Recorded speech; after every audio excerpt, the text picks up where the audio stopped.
Caitlin Clark's top insert card hits auction block in Goldin 100. The next milestone in the Caitlin Clark trading card market will likely arrive later this month, when her most important insert card sells in the 2025 summer Goldin 100. Lot number 1 in the auction, bidding for Clark's 2024 Rookie Royalty WNBA Green Kaboom 1/1, will open Monday, with a starting price of $50,000. Considered among the most important insert sets of the ultramodern era, Kaboom cards feature comic book-inspired art and carry a significant premium on the secondary market. First created as a chase for Panini America's 2013-14 Innovation Basketball, Kaboom has since grown to become one of the most coveted cards for each of its subjects. Originally designed with a basic silver background, Panini has since added gold parallels numbered to 10 and the green 1/1. To date, the most expensive sale for any Clark insert, according to Data Tool Card Ladder's public records, is the $80,000 paid in a private sale for a gold parallel in July. The highest recorded sale for a Kaboom of any athlete is the $225,000 paid in a private sale for a 2018 LeBron James Gold Kaboom /10 in 2024. The Clark card up for bid at Goldin also represents just the second green Kaboom to achieve a BGS Pristine 10 grade. In total, Beckett has graded 93 green Kabooms across all players and sports.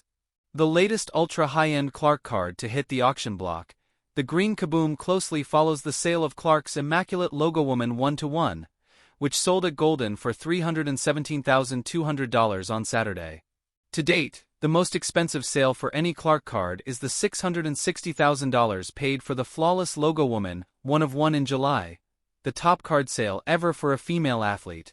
Goldin didn't place a pre-sale estimate on the green Kaboom, but the pairing of an ultra-rare insert in an ultra-rare grade positions the card to land among Clark's highest recorded sales. The world of sports collectibles had seen its share of legends: Michael Jordan's rookie cards, Serena Williams' signed memorabilia, LeBron's game-worn sneakers. But this, the collectors whispered, was different. This was Caitlin Clark. And not just any Caitlin Clark card. It was the 2025 top WNBA Rising Fire insert, numbered 1/1, with a shimmering gold foil background that seemed to flicker like a sunset on the hardwood. Her signature arced across the bottom in bold black ink, with a single flourish that made card authenticators double-check the pen stroke under a microscope. In the corner, a holographic Fever logo caught the light, proof of its exclusivity. Now, the card was heading to the most prestigious sports memorabilia stage in the country, the Goldin 100 auction. The card's origin. Back in Caitlin's rookie season, Panini executives debated whether to invest in a flashy one-of-a-kind insert for a first-year WNBA player. But her college dominance had been undeniable. She'd shattered scoring records, pulled TV ratings into new territory, and filled arenas.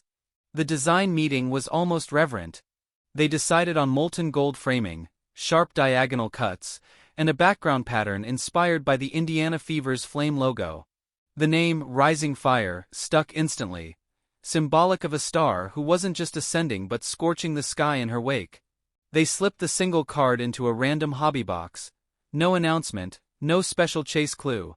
It was meant to be a ghost in the machine, a prize for the luckiest collector alive. The pull heard round the internet. 3 months later, in a small card shop in Cedar Rapids, Iowa, a 16-year-old collector named Dylan cracked open a pack on Instagram Live. He almost missed it.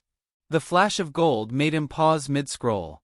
His hands shook as he pulled the card fully into view. The chat exploded. "No way. That's the one. Put it in a sleeve now before you breathe on it." By the time Dylan's mom came into the room to see why he was screaming, the stream had 8,000 viewers. From bedroom to bank vault. Within a week, Dylan had received offers that made his eyes spin. $25,000, $40,000, one collector even offering a used Tesla. But advice poured in from every corner of the hobby world. Don't sell yet. This is history in the making. He agreed to store it at a secure bank vault, only bringing it out for authentication and high-resolution photography. A professional grader gave it a gem mint 10, the highest possible mark, a miracle considering how many rookie hands had fumbled it during that first chaotic reveal. Enter the Goldin 100. Ken Goldin himself caught wind of the card. The Goldin 100 wasn't just another auction. It was the Super Bowl for sports collectibles, reserved for the rarest of the rare. Babe Ruth bats, Kobe's game shoes, Tom Brady's rookie autographs, and now, Caitlin Clark's top insert card. The announcement sent shockwaves through both the WNBA and collector communities. Never had a women's basketball card been positioned alongside such sports royalty at a headline auction. Bidding fever. The auction launch was televised. The lot description read like poetry. 2025 Panini WNBA, Rising Fire, Caitlin Clark, 1:1 gold foil insert, Gem Mint 10. A singular artifact from the rookie season of one of the game's generational talents. Opening bid, $10,000.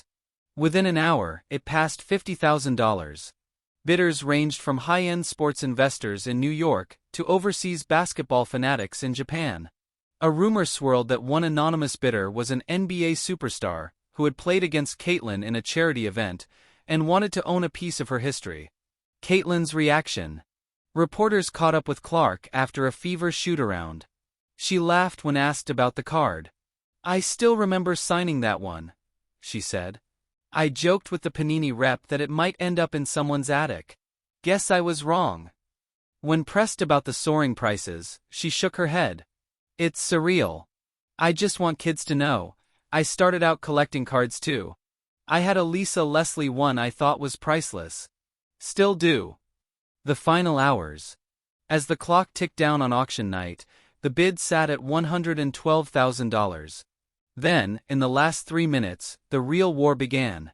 Two anonymous bidders, screen-named Skyhook77 and Fever Fanatic, went head-to-head. $120,000.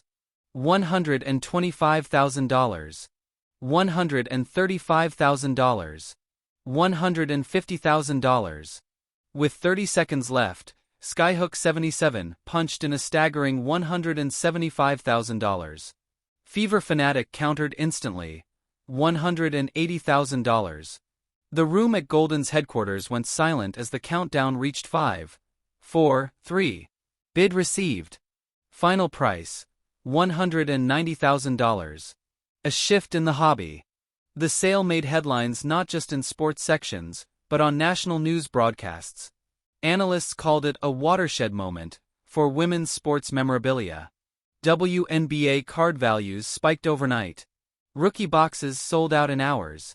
For Dylan, the teenager who had pulled the card, the payday was life-changing. He set aside money for college, gave his mom a new car, and, because he couldn't resist, bought a full case of 2026 WNBA cards, just for the fun of ripping packs. The card's future. The winning bidder remained anonymous, though whispers hinted at a prominent tech entrepreneur with courtside Fever season tickets. Whoever they were, they kept the card in a temperature-controlled display, insured for its full value. Meanwhile, Caitlin kept making history on the court, dropping triple-doubles, breaking attendance records, and bringing more eyes to the WNBA than ever before. The value of that Rising Fire insert was likely still climbing, but to collectors it had already transcended price. It wasn't just a card anymore. It was a symbol of the moment women's basketball collectibles stepped fully into the golden light.